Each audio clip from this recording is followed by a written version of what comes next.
to Book Reviews with Alice. Today we are going to talk about Fable by Adrian Young. Now, oftentimes I try to talk about our book review without giving away too many spoilers, but as this is book one in a duology, I will probably have to talk about the ending of this book in order to lead into the second review we're going to have later this week.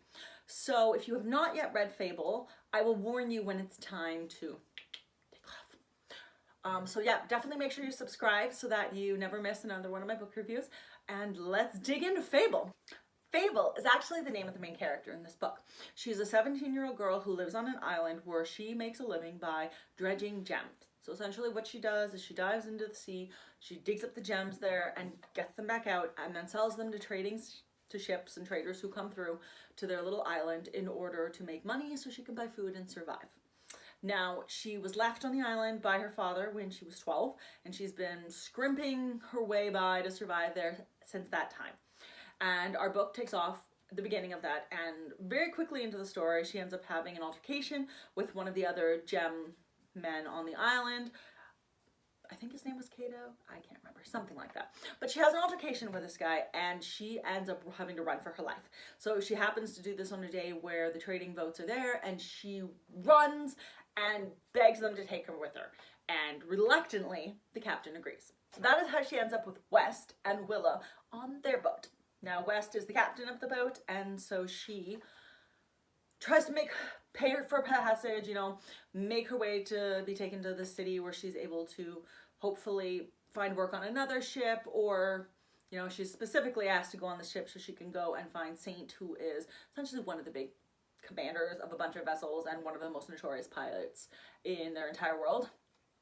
This is the place where if you have not read the book, you should go. You have your chance. You want to go? No?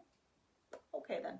So clearly she's going to find Saint because he's her father. So she's hoping to be able to get on his boat, but when she ends up finding him, and for the record, her climbing into his house is one of my favorite scenes in this entire book, where the 17-year-old girl just scales the house, climbs in, sits herself down as if she lives there, and just waits until he shows up. And she's like, "Hey, Dad," which frankly, I loved. Favorite scene in the books was phenomenal.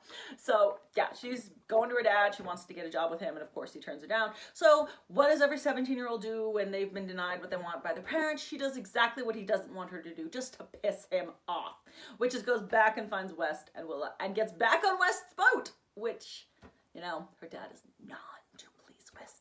But she does manipulate him using her mother as a way to get money out of him, so there's that. And she does end up helping West by being able to make it so they can afford what they need to fix up their ship and head out. But what she doesn't realize is West and her dad have history as well. So they are, apparently her dad paid for West to go and continually buy her gems, which is something she's not too thrilled about when she finds out. But, West is tall, dark, and brooding. And what happens in a YA fantasy book when there is a tall, dark, and brooding man?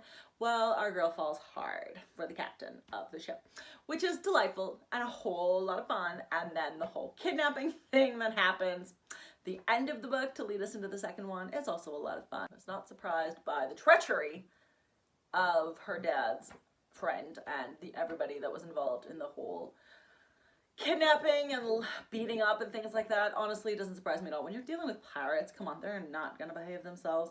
And I was also really not surprised with what happened with the other big leader that comes into play in book number 2. So yeah, if you haven't already subscribed, make sure you do so you don't miss any of my book reviews. But we're going to talk about the follow-up to Fable, Namesake, on Friday as well. So I hope to see you back on Friday to learn about that.